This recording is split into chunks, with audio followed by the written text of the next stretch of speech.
Hello दोस्तों, बहुत बहुत स्वागत है आपका अपने यूट्यूब चैनल दी रिसेप्टर में। आज के वीडियो में डिस्कस करने वाले एक नया टॉपिक है जो कि स्पेशली उन लोगों के लिए बहुत बेनिफिशियल है जो लोग अभी रिसर्च एरिया में एंट्री किए हैं। लाइक कोई एम फार्म का स्टूडेंट है या फिर एमएस फार्मा का स्टूडेंट है या फिर वो पीएचडी करना चाह रहा है, पीएचडी परसुइंग कर रहा है। इनिशियली जब भी हम किसी प्रोजेक्ट में इन्वॉल्व होते हैं या फिर मास्टर डिग्री करते हैं फार्मास्यूटिकल या फिर रिसर्च की या फिर पीएचडी करते हैं, तो सबसे पहले हमसे मांगा जाता है सिनेप्सिस। जब भी आप कहीं प्रोजेक्ट को अप्लाई करते हैं तब भी आपको सिनेप्सिस देना पड़ता है। एम फॉर्म में जब आप थर्ड सेमेस्टर में सेकेंड ईयर में जब स्टार्ट करते हैं अपनी मतलब रिसर्च को, तो उसके पहले आपको सिनेप्सिस का फॉर्मेट बनाना पड़ता है और कॉलेज को सबमिट करना पड़ता है। इसी तरह पीएचडी में भी जब भी आप एंट्री करते हैं तो आपको सिनेप्सिस देनी पड़ती है।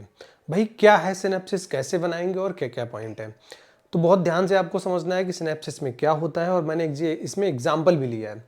एक चीज़ इसमें और है कि ये जो वीडियो है मैंने स्पेशली जो फार्माकोलॉजी की स्टूडेंट है उनको टारगेट करके बनाया है। जो स्कॉलर्स हमारे एम फॉर्म कर रहे हैं या फिर एमएस फार्मा कर रहे हैं या फिर पीएचडी करने वाले हैं, ठीक है। तो एम फार्मा फार्माकोलॉजी के टाइटल को ही लिया है, तो हम उसको एक्सप्लेन करेंगे। तो वीडियो के लास्ट तक बने रहें। अगर आप नए हैं तो चैनल को सब्सक्राइब कर सकते हैं। अब देखिए हम स्टार्ट करते हैं। भाई सिनेप्सिस, सिनेप्सिस क्या होता है ना, जैसा कि यहाँ पे मैंने लिखा भी हुआ है। अगर हम सिनेप्सिस को डिफाइन करने का प्रयास करें, मतलब परिभाषित करने का प्रयास करें, तो इसका क्या मतलब है? Synapses is a brief summary. क्या है? Synapses is a brief summary of research project that provides an overview of its main points. बहुत ध्यान से समझना है। सिनेप्सिस क्या है? एक ब्रीफ समरी होती है किसी भी चीज की, जो हमें आसानी से समझ में आ जाए। उसके मेन पॉइंट्स क्या होते हैं प्रोजेक्ट के, वो हमें आसानी से समझ में आ जाए, ठीक है। जब भी हम सिनेप्सिस देखें किसी की, यही लिखा हुआ है, synapses is a brief summary of research project. एक ब्रीफ समरी होती है किसी भी प्रोजेक्ट की, रिसर्च प्रोजेक्ट की, ठीक है। That provides an overview of its main points. Means जब भी हम सिनेप्सिस को देखें हमें पता लग जाए कि आप किस पे काम करने जा रहे हो, क्या आपकी हाइपोथेसिस होने वाली है, क्या आपका टेस्ट ड्रग होगा, स्टैंड ड्रग होगा, या फिर कौन सी आप मेथोडोलॉजी यूज कर रहे हैं, आपकी बिब्लियोग्राफी वगैरह क्या है। तो उसी को हम बोलते हैं सिनेप्सिस, मतलब ऑल ओवर डिटेल, ठीक है। बहुत कंसाइज में बहुत क्लियर होना चाहिए, उसी को हम बोलते हैं सिनेप्सिस। अब देखिए कुछ सिनेप्सिस के पार्ट होते हैं और आपको विशेष ध्यान ये देना है कि जो इसका सीक्वेंस है ना वो एज सच सेम होना चाहिए, ठीक है। सबसे पहले आपका टाइटल, जब भी आप किसी प्रोजेक्ट में इन्वॉल्व होते हैं, लाइक आपका रिसर्च एसोसिएट हैं आप, या फिर एम फॉर्म स्टूडेंट है, एमएस फार्मा स्टूडेंट है, फॉर्म डी है, फिर पीएचडी, जो भी है, टाइटल, आप जिस प्रोजेक्ट पे काम करना चाहते हैं उसका टाइटल क्या है, अभी हम डिस्कस करेंगे बहुत ब्रीफ में। नेक्स्ट जो सबसे इंपॉर्टेंट चीज आती है वो हमारे पास आती है इंट्रोडक्शन, ठीक है। टाइटल में आपको पता है कि कोई जो हमारा टाइटल मतलब प्रोजेक्ट से रिलेटेड होगा उसमें बीमारी होगी जिसको हम टारगेट कर रहे होंगे, एक हमारी टेस्ट ड्रग होगी, ठीक है, और हम किस पे कर रहे हैं, लाइक कंप्यूटेशनल स्टडी है, सेल लाइन स्टडी है, या फिर कोई एनिमल है तो वो होगी, और हमारे पैरामीटर क्या यूज हुए हैं ना, वो चीज हो सकती है इसमें। अब देखिए हाइपोथेसिस, हाइपोथेसिस का मतलब होता है कि अंदाजा लगाना, प्रिडिक्शन करना। लाइक आप ये स्टडी करने जा रहे हैं तो आपको क्या क्या प्रिडिक्शन मिल सकता है। मींस जब आप ये प्रोजेक्ट को प्रोसीड करने जा रहे हैं तो आपको क्या लग रहा है। मींस एग्जांपल के माध्यम से समझे हाइपोथेसिस को। लाइक आपको एक टैबलेट दी गई और आपसे बोला गया भैया ठीक है आप इस पर प्रोजेक्ट कर लीजिए। आप प्रीवियस स्टडी देखेंगे, प्रीवियस लिटरेचर को देखेंगे, वहां से कोरिलेशन निकालेंगे। भाई जो ड्रग है डिजीज का कोरिलेशन निकालेंगे। एक हाइपोथेसिस जनरेट होती है कि मे बी ये जो ड्रग है वो लीवर के डिजीज को सही कर सकती है, ठीक है। प्रीवियस लिटरेचर में आपको मिल जाएगा, वहां पे आप साइट करेंगे तो वहां से आपको अंदाजा मिल जाता है क्या जो ड्रग हम ले रहे हैं वो डिजीज में काम करेगी या फिर नहीं करेगी। This is called hypothesis, means prediction. AIIMS and objective बहुत इंपॉर्टेंट है ना। एम्स एंड ऑब्जेक्टिव में क्या होता है? एम्स क्या होता है? एक ब्रॉड टर्म है। एम्स के अंदर ऑब्जेक्टिव आते हैं। ऑब्जेक्टिव आप 3 to 5 कर लीजिए मैक्सिमम। ऑब्जेक्टिव पूरे प्रोजेक्ट को डिफाइन कर देता है। क्या करता है? पूरे प्रोजेक्ट को डिफाइन कर देता है। लाइक हम कोई प्रोजेक्ट करते हैं, लाइक एक एग्जांपल और समझ लेते हैं कि हम कोई दवा को ब्रेन पे स्टडी कर रहे हैं और पार्किंसन डिजीज में कर रहे हैं। एक दवा है जिसकी हम टेस्टिंग कर रहे हैं पार्किंसन डिजीज में। अब हमारा ऑब्जेक्टिव क्या बनेगा, ये जो हमारी दवाई है, दवा की सहायता से हम न्यूरो ट्रांसमीटर्स का लेवल देखेंगे, या फिर दूसरा ऑब्जेक्टिव हो सकता है कि ठीक है भाई ब्रेन में कोई चेंजमेंट तो नहीं हो रहा है, वो भी देख सकते हैं। तीसरा कोई बायोमोलिक्यूल्स का अल्ट्रेशन तो नहीं हो रहा है, वो भी देख सकते हैं। या फिर हम बॉडी में चेक कर रहे हैं, जो ऑब्जेक्टिव हो सकता है to identify the free radical generation. तो इस टाइप्स के कुछ ऑब्जेक्टिव को डिफाइन करते हैं, डिसाइड करते हैं कि वो पूरे प्रोजेक्ट को आपके रिप्रेजेंट करें, उसको बोलते हैं ऑब्जेक्टिव। अब देखिए यहाँ पे रिव्यू ऑफ लिटरेचर। जब भी आप कोई टाइटल बनाते हैं, कोई प्रोजेक्ट को प्रोसीड करने जा रहे हैं, तो आपको रिव्यू ऑफ लिटरेचर करना पड़ता है। रिव्यू ऑफ लिटरेचर बहुत इंपॉर्टेंट फैक्टर है। क्यों है? इसके नाम में लिखा है रिव्यू ऑफ लिटरेचर, मीन्स आप जिस पे काम करने जा रहे हैं, हम गूगल स्कॉलर पे या फिर साइंस डायरेक्ट पे बहुत सारे सोर्स हैं हमारे, सोर्स ऑफ इंफॉर्मेशन, वहां पे हम एक बार चेक कर लें कि जो हम करने जा रहे हैं इस पे क्या पब्लिश डेटा क्या है, जो प्रीवियस इसमें वर्क हुआ है, कोई प्रीवियस साइंटिस्ट था, ऑथर था, उसने क्या इस पे काम किया है, और उसने काम किया तो उसमें लैकुना क्या हुआ है, ड्रॉबैक क्या हुए हैं, या फिर क्या रिजल्ट उसको मिले हैं। मीन्स जो इस पे पब्लिश डेटा है उस पे हम रिव्यू करेंगे कि इस पे उन्होंने क्या किया गया है, मीन्स कौन सी मेथड्स अप्लाई किए हैं, कौन सी स्पीसीज को लिया हुआ है, ठीक है, टेस्ट ड्रग कौन सा था, स्टैंडर्ड ड्रग कौन सा था, मीन्स जो भी है वो हम सर्वे करेंगे एक बार लिटरेचर को देख के। बहुत इंपॉर्टेंट फैक्टर है। अभी देखिए हमारा है रिसर्च मैथोडोलॉजी।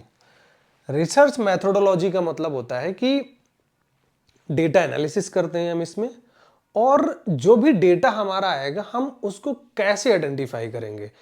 रिसर्च एनालिसिस भी करते हैं हम, एनालिटिकल मेथड्स होते हैं इसमें, तो हम अपने डेटा को आइडेंटिफाई करते हैं by the help of software, तो रिसर्च मैथोडोलॉजी उसको बोलते हैं हम। अब देखिए 7 पॉइंट हमारा है प्लान ऑफ वर्क, मतलब जो आपका प्रोजेक्ट है, जो आपका काम है, उसको कैसे करोगे आप, कैसे प्लान किया है आपने। मीन्स अगर कोई दवाई है तो आपको कितने डोज में देनी है, कितने दिन तक देनी है, कोई टॉक्सिन है तो कितना डोज में देना है, कितने दिन तक देना है। बहुत सारे प्रोसीजर्स होते हैं, तो उनको पूरा जो आपको अपना स्टडी टाइम है वो पूरा एक प्रोसेस में दिखाना पड़ेगा। पहले दिन आपने एनिमल्स को एनेस्थाइज कर दिया, फिर दोबारा टेस्ट, फिर दूसरे दिन आपने टेस्ट ड्रग दिया, स्टैंडर्ड दिया, टॉक्सिन दिया, जो भी आपका है, फर्स्ट डे से लेके लास्ट डे तक या सैक्रिफाइस डे तक आपको यहाँ पे एक प्रोसेस में रिप्रेजेंट करना पड़ेगा कि क्या प्लान ऑफ वर्क है, हम कैसे अपने काम को करेंगे। This is called plan of work.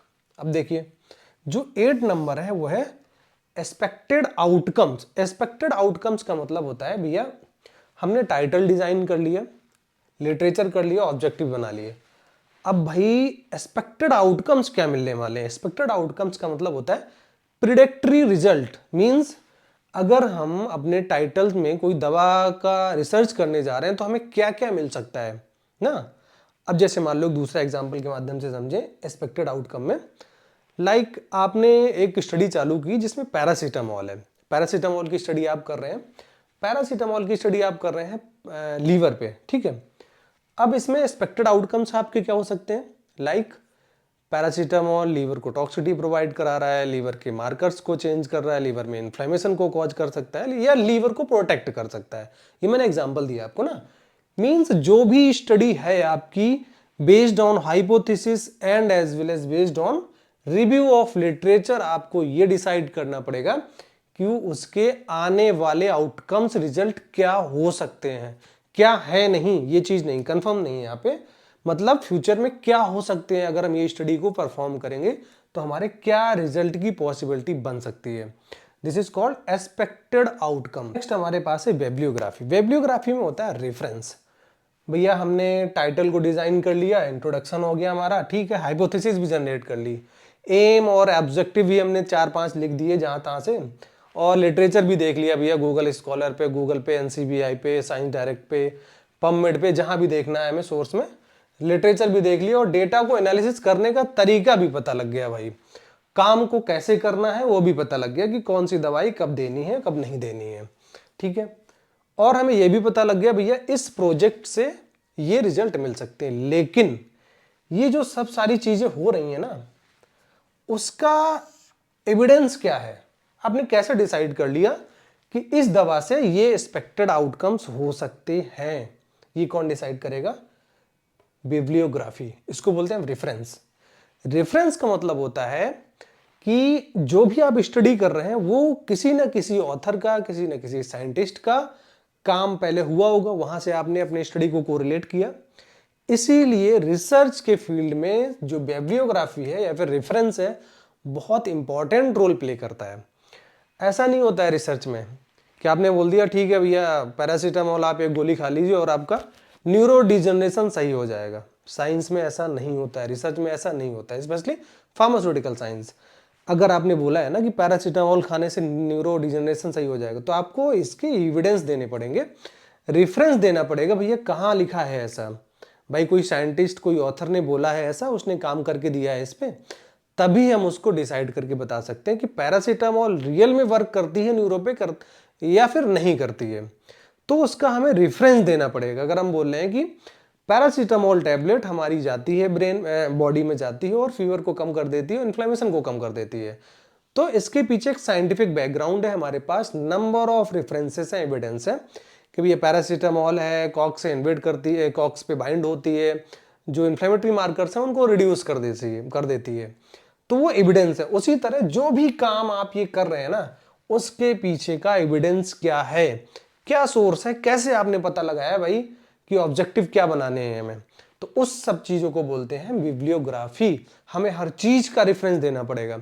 आप टाइटल डिजाइन करते हैं, आपके टाइटल में टेस्ट ड्रग होगी, कोई बीमारी होगी, और एनिमल्स कौन सी स्पीसीज आप ले रहे हैं और किस बीमारी के लिए ले रहे हैं, तो उसका भी रेफरेंस देना पड़ेगा कि आप यही दवा को क्यों ले रहे हैं, यही बीमारी को, इस दवा को इसी बीमारी को क्यों टारगेट कर रहे हैं।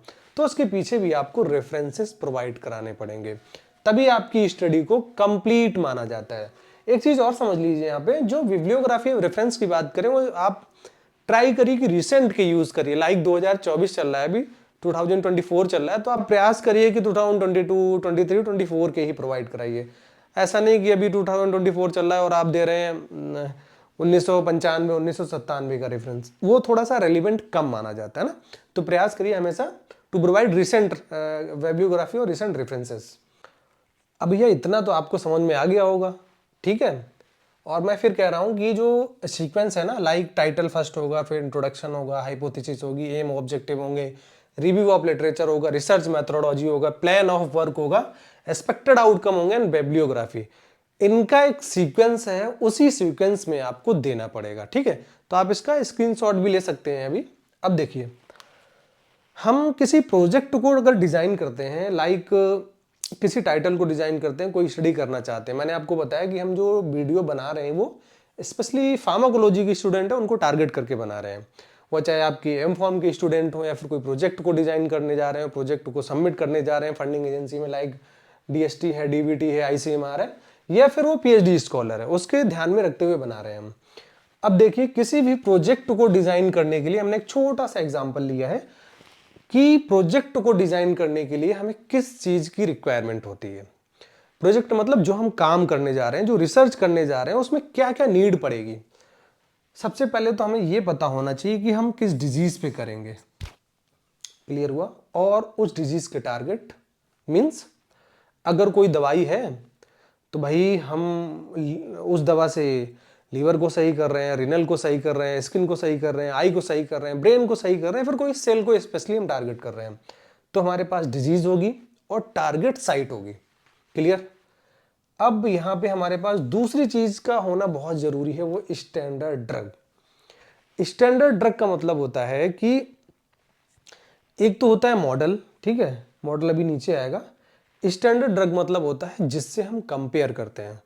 आपने स्टडी कर ली भाई, ठीक है, आपने फीवर पे स्टडी की है, तो हम कोई टॉक्सिन देके फीवर को बॉडी में इंड्यूस कर देते हैं, उसके बाद हम किससे कंपेयर करते हैं, अपने स्टैंडर्ड ड्रग से। और आपको पता है वेल नोन हमारी paracetamol US FDA approved drug है, तो जो स्टैंडर्ड ड्रग क्या होगी फीवर के लिए, वो होगी पैरासीटामोल। अगर हम न्यूरो की कोई करते हैं तो उस डिजीज के लिए पर्टिकुलर स्टैंडर्ड ड्रग कौन सी है यूएसएफडीए अप्रूव द्वारा, उसको हम एज ए स्टैंडर्ड ड्रग मानते हैं। मींस जो दवाई क्लिनिकली अप्रूव्ड है, यूएसएफडीए द्वारा अप्रूव्ड है, ट्रीटमेंट के लिए अप्लाई की जा रही है, उससे कंपेयर करेंगे और उसी को हम स्टैंडर्ड ड्रग मानते हैं। अब देखिए थर्ड हमारे पास है टेस्ट ड्रग। टेस्ट ड्रग का मतलब होता है जिस दवा को हम अपनी स्टडी में इन्वॉल्व कर रहे हैं, परीक्षण करने जा रहे हैं। लाइक हमारे पास एक मॉलिक्यूल ए है, ठीक है, इसको मान लेते हैं, ये हमारे पास ए मॉलिक्यूल है और इसको हम देखना चाहते हैं कि भाई इसका ब्रेन में क्या काम है। भाई क्या देखना चाहते हैं, किसका ब्रेन में क्या काम है। तो इस पे स्टडी तो हुई होगी, प्रीवियस डेटा भी होगा आपके पास, लिटरेचर्स भी होंगे, लेकिन हो सकता है कि क्लिनिकली अप्रूव्ड ना हो या फिर यूएसएफडीए द्वारा अप्रूव्ड ना हुई हो। तो ऐसे ड्रग्स को हम रखेंगे टेस्ट ड्रग में। मींस जिस दवा का परीक्षण आप करने जा रहे हैं अपने प्रोजेक्ट में, उसको बोलते हैं हम टेस्ट ड्रग। अभी आपको बहुत परेशान नहीं होना, एग्जाम्पल के माध्यम से भी हम बताएंगे आपको, तो और ज्यादा आपको समझ में आएगा। Next move to model. भाई मॉडल क्या है? मॉडल का मतलब होता है जिस केमिकल की सहायता से, जिस टॉक्सिन की सहायता से हम बीमारी को इंड्यूस करते हैं। भाई बड़ा अजीब सुनने में लग रहा हो, बीमारी को तो ट्रीटमेंट करते हैं, लेकिन इंड्यूस करने की बात कहां से आ गई? हाँ, जब भी हम प्रोजेक्ट पे काम करते हैं, स्पेशली फार्माकोलॉजी एंड टॉक्सिकोलॉजी, हम किसी बीमारी पे काम करते हैं तो हमें डिजीज को इंड्यूस भी कराना पड़ता है। ये डिपेंड करता है हम किस तरह का प्रोजेक्ट को डिजाइन कर रहे हैं, क्या प्रोसीड करने जा रहे हैं। तो हमें उस केमिकल, उस टॉक्सिन की सहायता से उस बीमारी को इंड्यूस करना पड़ता है ना, तो उसको बोलते हैं हम टॉक्सिन। एनिमल्स आपको समझ में आ रहा है कि भाई एनिमल्स में रैबिट लेना है, रेट लेना है, गिनिया पिग लेना है, या फिर आपका विस्टार रेट लेना है, ठीक है, या फिर जेब्रा फिश लेना है, किस टाइप का एनिमल है वो यहाँ पे मेंशन होता है। मेथड फॉर इन्वेस्टिगेशन मींस जो आप प्रोजेक्ट करने जा रहे हैं, जो आप प्रोजेक्ट डिजाइन करने जा रहे हैं, उसमें चीजें निकल के आएंगी तो उनको इन्वेस्टिगेट कैसे करोगे, क्या वो रियल में सही है या नहीं है, ठीक है। अब रेफरेंस मैंने आपको बताया था कि रेफरेंस क्यों इंपॉर्टेंट है। अगर रेफरेंस आपने नहीं डाला तो मतलब सब हवा हवा ही हो जाएगा। हमने बोला जंगल में शेर निकला, लेकिन देखा किसी ने नहीं, क्योंकि पता ही नहीं है, ना हमें पता है ना किसी और को पता है, तो ये रिसर्च में नहीं चलता है। अगर आपने बोला है ना कि जंगल में शेर निकला है, तो आपके पास शेर की फोटो होनी चाहिए, वीडियो होनी चाहिए, एविडेंस होने चाहिए, गूगल लोकेशन होनी चाहिए, बहुत सारी चीजें होती हैं जो एज ए एविडेंस या फिर रेफरेंस की तरह काम करती हैं, उनको बोलते हैं हम रेफरेंस। मेथड्स हमारे एनालिटिकल मेथड्स हो सकते हैं, लाइक ग्राफ प्रिज्म वगैरह यूज करते हैं। बहुत सारे सॉफ्टवेयर, एनालिटिकल सॉफ्टवेयर हैं, बहुत सारे हमारे रिसर्च मैथोडोलॉजी को सॉल्व करने के लिए सॉफ्टवेयर यूज होते हैं, तो वहां पे मेथड्स अप्लाई होते हैं। आई होप ये चीजें आपको समझ में आ गई होंगी। अब हम मूव करेंगे एक एग्जाम्पल के माध्यम से समझने का प्रयास करेंगे। अब भाई देखो, हमने एक आपके लिए टाइटल लिया है, ठीक है। टाइटल इसलिए लिया है कि आपको ये जो चीजें मैंने बताई है ना, वो और बेटर तरीके से समझ में आए, ठीक है। टाइटल हमारा क्या है? Neuroprotective effect of andrographolide against STZ induce Alzheimer disease in experimental rat. Actually ये जो टाइटल है हमारा एमफॉर्म का था, तो मैंने वही ले लिया है एज एविडेंस रेफरेंस। अब देखिए, इस टाइटल में हम आपको थोड़ा सा प्रयास करेंगे समझाने का कि जो चीजें हमने यहाँ पे देखी या फिर यहाँ पे देखी, अब उसको हम कोरिलेट करेंगे यहाँ से। क्लियर? देखिए, न्यूरोप्रोटेक्टिव इफेक्ट ऑफ एंड्रोग्राफोलाइड, मैंने क्या बताया था कि टेस्ट ड्रग हमारी वो होती है जिसको हम अप्लाई कर रहे हैं अपने प्रोजेक्ट में, जिसके सहायता से हम प्रयास कर रहे हैं बीमारी को सही करने का। टेस्ट ड्रग ये थी आपकी, तो यहां पे एंड्रोग्राफोलाइड है ये, ठीक है। इसको हम अंडर टेस्ट ड्रग में रखेंगे कि इस पे हम स्टडी कर रहे हैं, देख रहे हैं इसको कि इसके रियल में न्यूरोप्रोटेक्टिव इफेक्ट है कि नहीं है, ठीक है। अब देखिए क्या लिखा है, against STZ induce Alzheimer disease. अब भाई क्या हुआ, डिजीज और टारगेट चाहिए, टेस्ट ड्रग हमारी एंड्रोग्राफोलाइड हो गई और हमारा टारगेट क्या हो गया, एल्जाइमर डिजीज। एल्जाइमर डिजीज में एंड्रोग्राफोलाइड काम करेगी या फिर नहीं करेगी, क्लियर हुआ। अब देखिए, मैंने बोला था टॉक्सिन या फिर मॉडल, कि हम उस बीमारी को, जिस बीमारी पे काम करने जा रहे हैं, उसको इंड्यूस भी करना पड़ेगा भाई। अब उसको इंड्यूस किससे करेंगे? मॉडल से या फिर toxin. STZ, this is streptozotocin. ये हमारा क्या है? मॉडल है, टॉक्सिन है। स्ट्रेप्टोजोटोसिन वेल एस्टेब्लिश मॉडल है एल्जाइमर का, ठीक है। अब ये जो पूरा प्रोसेस है हम प्रोसीड किस पे करेंगे? कोई कंप्यूटर पे करेंगे, कोई सेल लाइन पे करेंगे, या फिर किसी भी तरह का एनिमल होगा हमारे पास। तो इस टाइटल में, एज पर दिस टाइटल, हमने लिया हुआ है रैट। अब कौन सा रैट है? वो अंदर आपको सिनेप्सिस में देखने को मिलेगा। तो आपको पता लग गया भाई, ये हमारी एक्टिविटी हो गई, न्यूरो प्रोटेक्टिव इफेक्ट हम देख रहे हैं। टेस्ट ड्रग हो गया, यहाँ पे ये टॉक्सिन हो गया, मॉडल हो गया, बीमारी हो गई। बीमारी होने के बाद हमारा ये हो गया हमारा एनिमल। अब देखिए, ये हमारी टेस्ट ड्रग है। टेस्ट ड्रग से हम क्या देख रहे हैं? Neuro protective effect. मैंने आपको यहां पे बताया मेथड्स फॉर इन्वेस्टिगेशन। अब भाई जो एंड्रोगोफेलाइड है, क्या रियल में एल्जाइमर के अगेंस्ट में या फिर एल्जाइमर को सही करने के लिए काम करेगी कि नहीं करेगी? आपने अपने एंड्रोगोफेलाइड टेस्ट ड्रग को दे दिया है एल्जाइमर डिजीज में, कैसे पता करेंगे कि रियल में वर्क कर रही कि नहीं कर रही है? इसके लिए हमें क्या करना पड़ेगा? इंस्ट्रूमेंटल एनालिसिस करनी पड़ेगी, इंस्ट्रूमेंट का सहायता लेना पड़ेगा। लाइक हम ब्लड सैंपल को निकाल लेंगे, देख लेंगे भाई स्टाइल कोलिन का लेवल कम हो रहा है कि बढ़ रहा है, फ्री रेडिकल्स का लेवल बढ़ रहा है कि कम हो रहा है, ब्रेन में क्या चेंजमेंट आ रहा है ना। तो इन्वेस्टिगेशन करना पड़ेगा, तभी तो पता कर पाएंगे ना हम। मेथड फॉर इन्वेस्टिगेशन, तभी पता होगा कि जो एंडोगोफेलाइड हमारी टेस्ट ड्रग रियल में वर्क कर रही है कि नहीं कर रही है, ठीक है। रेफरेंस, अब जो एंड्रोगेफेलाइड है, हमने बोला टाइटल में अपने कि भैया हम एंड्रोगेफेलाइड से एल्जाइमर को टारगेट करेंगे। तो भाई इसका एविडेंस भी होना चाहिए आपके पास। ऐसा नहीं आपने कोई भी दवाई उठाई और किसी बीमारी में डाल दी, ऐसा नहीं होता है। इसके पीछे बहुत बड़ी साइंस होती है, साइंटिफिक बैकग्राउंड है और रेफरेंस होना चाहिए। भाई एंडोगोफेलाइड ले रहे हो या फिर कोई भी केमिकल ले रहे हो, भाई ब्रेन में पहुंचना भी तो चाहिए, इसके भी तो रेफरेंस होने चाहिए। कि आपने दवाई ले ली, ब्रेन तक पहुंच ही नहीं रही है, ट्रिपल बी को क्रॉस ही नहीं कर पा रही है, वो ट्रिपल बी को क्रॉस नहीं करेगी तो कैसे ट्रीट करेगी न्यूरो डिजेनरेटिव डिजीज को? तो इसका भी एविडेंस होना चाहिए। सेकेंडली रेफरेंस होना चाहिए, क्या रियल में एसटीजेड से एल्जाइमर कॉज होगा या फिर नहीं होगा? इसका भी रेफरेंस देना पड़ेगा, एविडेंस देना पड़ेगा। क्या रियल में एंड्रोगेफेलाइड न्यूरो प्रोटेक्टिव इफेक्ट शो करेगी कि नहीं करेगी? और देखिए, क्या रियल में एल्जाइमर डिजीज, क्या रियल में एसटीजेड की सहायता से एल्जाइमर डिजीज रैट में इंड्यूस हो पाएगी कि नहीं हो पाएगी? इसके भी आपको एविडेंस देने पड़ेंगे। तो आई होप ये चीज आपको समझ में आ गई होगी। अब हम वन बाय वन आपको ये डिफाइन करेंगे और अच्छे से एक्सप्लेन करेंगे कि रिव्यू ऑफ लिटरेचर क्या होता है, इंट्रोडक्शन क्या होता है, हाइपोथेसिस क्या होती है, प्लान ऑफ वर्क क्या होता है। अब एक एक टॉपिक को हम लोग डिफाइन करेंगे और अच्छे से समझेंगे, ठीक है।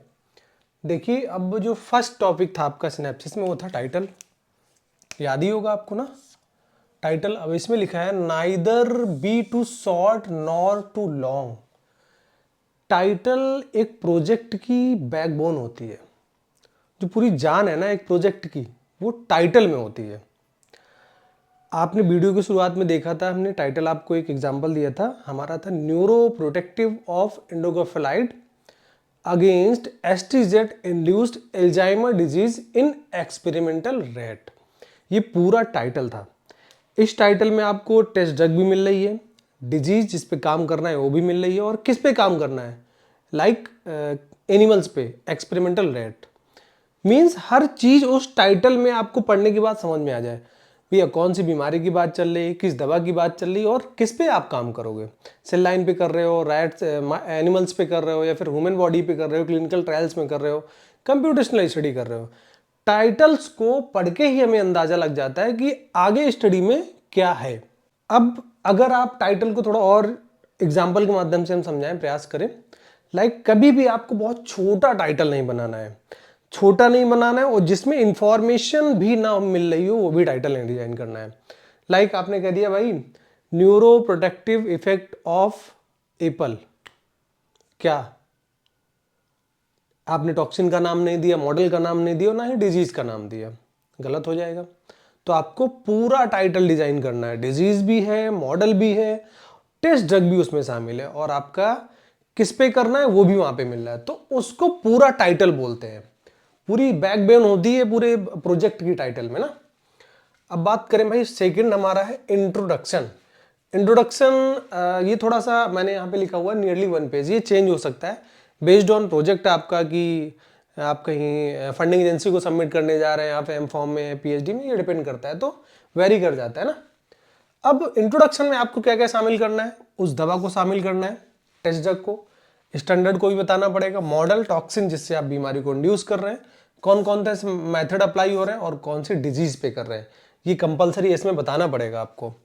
सेकंड आपका हाईलाइट प्रॉब्लम्स एंड इशू, उस डिजीज में, उस मतलब जो आप स्टडी कर रहे हैं उसमें क्या क्या प्रॉब्लम्स आ सकती हैं, क्या क्या इशू हो सकते हैं, या फिर प्रीवियसली किसी साइंटिस्ट ने किया तो उस पर क्या दिक्कतें आई हैं, इसको भी मेंशन करना पड़ेगा। सबसे इंपॉर्टेंट चीज है वाई वर्क इंपॉर्टेंट, इंपॉर्टेंस, जो आप काम करने जा रहे हैं उसका क्या सिग्निफिकेंट है, क्या मिलेगा, साइंस को क्या मिलेगा, सोशल में क्या दोगे आप क्यों करना चाहते हो इस काम को। सिंपल सा फंडा है भाई, हम कोई टेस्ट ड्रग के ऊपर काम कर रहे हैं और हम ये देख रहे हैं कि उसका इफेक्ट है कि नहीं, अगर इफेक्ट हो जाएगा, बहुत अच्छे रिजल्ट आ रहे हैं, मे बी वो क्लिनिकल ट्रायल में पास हो जाए और फ्यूचर में किसी डिजीज को, न्यूरोडिजेनरेटिव या फिर कोई जेनेटिक डिसऑर्डर है, उसको सही कर पाए। भाई सिंपल सा इंपॉर्टेंस यही है ना कि सोशल में हम अपनी दवा से किसी बीमारी को सही कर पाए, यही इंपॉर्टेंट होता है ना। तो हमें ये बताना पड़ेगा जो आप प्रोजेक्ट कर रहे हैं उसका इंपॉर्टेंस क्या है। हाइपोथेसिस, रैशनल, हाइपोथेसिस भी बोल सकते हैं, फिर रैशनल बोल सकते हैं। हाइपोथेसिस आपको बतानी पड़ेगी कि ये जो प्रोजेक्ट कर रहे हैं इसमें ये हो सकता है, ठीक है। Like prediction of correlate existing data, जो आपने टाइटल डिजाइन किया है तो वो किस पे किया है, आपने रिव्यू ऑफ लिटरेचर सर्वे किया है, उसके बाद टाइटल को डिजाइन किया है अपने। अब जो टाइटल आपने डिजाइन किया है ना, इंट्रोडक्शन वगैरह में जो इंट्रोडक्शन आपने रीड किया है, अब आपको जो प्रीवियस डेटा है किसी ऑथर का, किसी साइंटिस्ट का, उससे कोरिलेट करना पड़ेगा। लाइक अगर आप न्यूरो की बात कर रहे हैं, न्यूरो डिजनरेशन की बात कर रहे हैं, आपने कोई दवाई ली है तो उस दवा को प्रीवियस डेटा से कंपेयर करना पड़ेगा, क्या इस दवा पे किसी ने पहले काम किया था या फिर नहीं किया था। हो सकता है आपकी कोई एक्टिविटी अलग हो, उसकी एक्टिविटी अलग हो, लेकिन हाइपोथेसिस प्रिडिक्शन में ये होता है कि लाइक अगर न्यूरो की बात कर रहे हैं तो जो आप दवा ले रहे हैं ना, लिपिड सॉल्युबल होना कंपलसरी है और ट्रिपल बी को आसानी से क्रॉस कर जाए, अदरवाइज हमें और बहुत सारे फार्मास्यूटिकल फैक्टर्स उसमें ऐड करने पड़ेंगे। तो ये कंपलसरी यही प्रिडिक्शन होता है कि दवा इजीली क्रॉस कर सकती है कि नहीं कर सकती है, करने के बाद कैसा इफेक्ट देगी या फिर नहीं देगी, डोज कितनी होगी उसकी। तो हमें प्रिडिक्शन होना चाहिए बेस्ड ऑन प्रीवियस डेटा और उसका साइंटिफिक बैकग्राउंड ना, मैंने बताया था कि रेफरेंस जो भी आपको प्रिडिक्शन में दिख रहा है, कोरिलेट कर रहे हैं, कोई डेटा आपको दिख रहा है, उसका एक साइंटिफिक बैकग्राउंड, मींस वो कहां किया गया है, किस साइंटिस्ट ने किया है, क्या उसके रेफरेंस एविडेंस मिल रहे हैं, this is called scientific background. Next aims and objective, aim हमारा ब्रॉड टर्म है, उसके अंदर ऑब्जेक्टिव आते हैं। जब भी हम डिजाइन करेंगे तो नियरली 3 to 4 ऑब्जेक्टिव होने चाहिए, बहुत ध्यान से समझना है। 3 to 4, ये भी कम ज्यादा हो सकते हैं ना, डिपेंड अपॉन प्रोजेक्ट कितना बड़ा है और क्या है। कवर इंटायर प्रोजेक्ट, ऑब्जेक्टिव ऐसे होने चाहिए, अगर ऑब्जेक्टिव आपके कोई पढ़ ले, रीड कर ले, तो उसको पता लग जाए भैया क्या होने वाला है प्रोजेक्ट में। ऑब्जेक्टिव से ही पता लग जाता है कि आगे क्या करने वाले हैं आप, ठीक है। विद इन 1 सेंटेंस, बहुत इंपॉर्टेंट है, बहुत ध्यान से समझना है। इसका मतलब क्या हुआ भाई, विद इन 1 सेंटेंस, इसका मतलब है लाइक थोड़ा सा एग्जाम्पल के माध्यम से समझेंगे। 1 सेंटेंस, लाइक हम न्यूरो की बात करें तो हमने लिख लिया, अब एग्जाम्पल के माध्यम से समझेंगे हम। टू आइडेंटिफाई और measure the neurochemicals in the brain, this is 1 sentence, इसी को बोलते हैं ऑब्जेक्टिव, ठीक है। Next, to measure the acetylcholine in the brain rate, ठीक है, ये हमारा सेकंड ऑब्जेक्टिव हो गया। ऐसे ही आपको सेंटेंस वाइज बनाने हैं, ये थ्योरी वाइज इंट्रोडक्शन जैसे लिख रहे हो आप, हाइपोथेसिस लिख रहे हो, वैसे ऑब्जेक्टिव नहीं बनते हैं। ऑब्जेक्टिव शुड बी 1 सेंटेंस, बहुत लॉन्ग नहीं होना चाहिए, जैसे मैंने आपको एग्जांपल दिया उस तरीके से ऑब्जेक्टिव को डिजाइन करना है। नेक्स्ट अगर हम बात करें review of literature, review of literature मतलब होता है, एक बहुत छोटा सा एग्जांपल हम लेंगे। रिव्यू ऑफ लिटरेचर का मतलब ये होता है, जैसे आप आईफोन खरीदने जा रहे हैं तो अपने दोस्तों से आप पूछते हैं, भाई तूने आईफोन लिया है, इसका कैसा फीडबैक है, कैसा कैमरा है, कैसी बैटरी बैकअप है, क्या स्टोरेज मिल रहा है। बाइक लेने जाते हैं तो बाइक के बारे में लोगों से पूछते हैं, रिव्यू लेते हैं। तो वही होता है कि हम जिस प्रोजेक्ट को कर रहे हैं, जिस रिसर्च को करने जा रहे हैं, उस रिसर्च में पहले क्या हुआ है, क्या फीडबैक आए, क्या लैकुना हुआ है, क्या इंपॉर्टेंस है उसकी, और किस पे हमें काम करना है। This is called review of literature. Literature का मतलब होता है जो पहले से पब्लिश डेटा है। रिव्यू मतलब उसको रीड करना है। This is review of literature. ठीक है, देखो इसको समझो। Work done by the other researchers, मैंने बताया आपको जो पहले से पब्लिश डेटा है उसको रीडिंग करनी है, आपको रिव्यू करना है। जो कोई रिसर्चर है, कोई साइंटिस्ट है, कोई ऑथर है जिसने अपना जो वर्क है पब्लिश कर चुका है वो। ठीक है, मिनिमम आपको 20 to 30 लिटरेचर सर्वे करने हैं, मिनिमम है ये। आप ज़्यादा से ज़्यादा कर ले ज़्यादा बेटर है, क्योंकि कहता नहीं, अब ज़्यादा लोगों से सलाह लोगे तो हो सकता है आपका रिजल्ट काफ़ी अच्छा आ जाए ना। तो उसी तरह रिव्यू ऑफ लिटरेचर आप ज़्यादा से ज़्यादा ले। यहाँ पे एक चीज़ और ध्यान में रखनी है कि जो रिव्यू ऑफ लिटरेचर है ना, बहुत अच्छे सोर्स से आपको लेना है। लाइक स्प्रिंजर है, बेंथम है, नेचर है, साइंस डायरेक्ट है, CDC है, ICMR है, WHO है, पबमेड है, NCBI है, मेयो क्लिनिक है, वेबएमडी है। इस तरीके सोर्स आपको यूज करना है रेफरेंस उसके लिए, रिव्यू ऑफ लिटरेचर के लिए। जितना अच्छा आपका सोर्स होगा उतनी अच्छी आपके पास डेटा कलेक्शन होगा, उतने अच्छे रिजल्ट्स आएंगे। ठीक है, data should be latest, latest data होना चाहिए आपका। अब ऐसा नहीं आपकी अभी 2024 चल रहा है और आप 1875 का लिटरेचर निकाले हुए हैं आइंस्टीन का, तो ऐसा नहीं चलेगा। इसमें डेटा जो लिटरेचर है वो थोड़ा सा आपका रिसेंट होना चाहिए, लेटेस्ट होना चाहिए। अगर 2024 चल रहा है तो आप प्रयास करिए 2022, 23, 21 या फिर 2000 तक का आप डेटा ले सकते हैं यहाँ पे ना।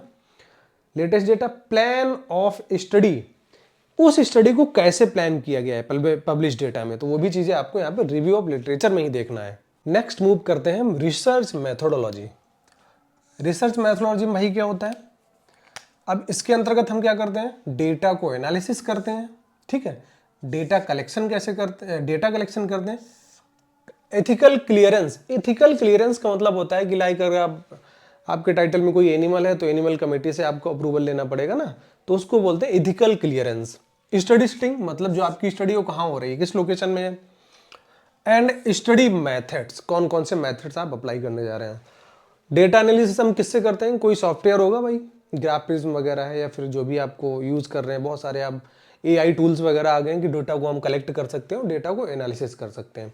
वो आपका आता है रिसर्च मैथोडोलॉजी में। क्लियर। Plan of work. ठीक है, अब आपको काम कैसे करना है, किस प्लान से करना है। लाइक अगर आपको कहीं ट्रिप पे जाना होता है, टूर पे जाना होता है, तो आप प्लान करते हैं। प्लान कैसे करते हैं, टिकट बुक कराते हैं जाने की, फिर टिकट बुक करते हैं रिटर्निंग की। सीट्स देखते हैं भाई कहाँ पे मिल रही है, लोअर है, मिडिल है, अपर है, बर्थ है, जहाँ भी है। कितने बजे हम स्टेशन पे पहुंचेंगे, कितने बजे हम अपने डेस्टिनेशन पे पहुंचेंगे, ये सब प्लानिंग होती है हमारी। क्या कपड़े ले जाने हैं, क्या खाना ले जाना है, किस होटल में स्टे करेंगे। तो ये क्या होता है, एक स्ट्रक्चर होता है प्लान का। उसी तरह एक प्लान ऑफ वर्क होता है कि जो प्रोजेक्ट है उसको कैसे करेंगे। क्लियर आ रहा है समझ में। अब देखिए, including protocols, study, scheme and process. Like जो आपका प्रोजेक्ट है वो कितने दिन तक चलना है, फर्स्ट डे आप क्या करेंगे, सेकंड डे आप क्या करेंगे। जैसे मान लो आपने कह दिया कि भाई हम एक स्टडी डिजाइन कर रहे हैं, 1 महीने की है हमारी, 1 महीने बाद काम खत्म हो जाएगा। पहले दिन आपने क्या किया, सेकंड डे आपने क्या किया, थर्ड डे आपने क्या किया, या फिर आप वीक वाइज कर रहे हैं तो फर्स्ट वीक में क्या किया आपने, कितनी ड्रग देनी है, कितना टॉक्सिन देना है, एनिमल्स को क्या एक्टिविटी रिकॉर्ड करना है, सेकेंड वीक में आपको कितनी ड्रग देनी है ना, और कितना आपको एक्टिविटी रिकॉर्ड करना है, और लास्ट थर्ड जो 30 डेज होगा उसमें आपको एनिमल्स को सेक्रीफाइस करना है या फिर हिस्टोलॉजिकल कराना है कोई इन्वेस्टिगेशन। तो उसमें टोटल पूरा स्कीम देना पड़ता है। मतलब डे फर्स्ट से लेके जो डे लास्ट होता है उसको पूरा आपको प्लान ऑफ वर्क बोलते हैं। क्लियर। अब देखिए, दिस इज एक्सपेक्टेड रिजल्ट और आउटकम। जो प्रोजेक्ट है हमारा, जो टाइटल है, नियरली लक्षण, नियरली उसके मतलब रिजल्ट क्या आ सकते हैं, कुछ तो पता होगा ना भाई। अगर हम कहीं घूमने जाते हैं तो हम प्रिडिक्शन करते हैं ना, यार वो मंदिर वहाँ है, वहाँ पे घूम लेते हैं भाई, वो सुपरमार्केट है वहाँ पे घूम लेते हैं, इस होटल का अच्छा खाना बहुत अच्छा है तो इसको भी टेस्ट कर लेते हैं। वहाँ पे म्यूजियम है, चलो म्यूजियम देख लेते हैं। बोटेनिकल गार्डन है, बोटेनिकल गार्डन घूम लेते हैं ना। तो ऐसे ही क्या होता है, एक एक्सपेक्टेड आउटकम्स रिजल्ट्स होते हैं कि हम इस प्रोजेक्ट को करेंगे तो हमें उससे क्या क्या मिल सकता है। ठीक है, एक्सपेक्टेड रिजल्ट्स आपको मिल सकते हैं predatory based on publish data. अब जो आपने टाइटल डिसाइड किया है ना, उसके आधार पे आप ये बोल सकते हैं कि हमें इस टाइटल के आधार पर या फिर पब्लिश डेटा के आधार पर ये रिजल्ट होने की आने की पॉसिबिलिटी है। क्लियर, यहां पे कंफर्म नहीं है, पॉसिबिलिटी है। अब लास्ट में बिब्लियोग्राफी या फिर रेफरेंस, बहुत इंपॉर्टेंट। रेफरेंस मैंने आपको बताया कि पूरी चीजें आपने कर ली लेकिन आपने रेफरेंस गलत कर दिया तो आपकी स्टडी बेकार हो जाएगी।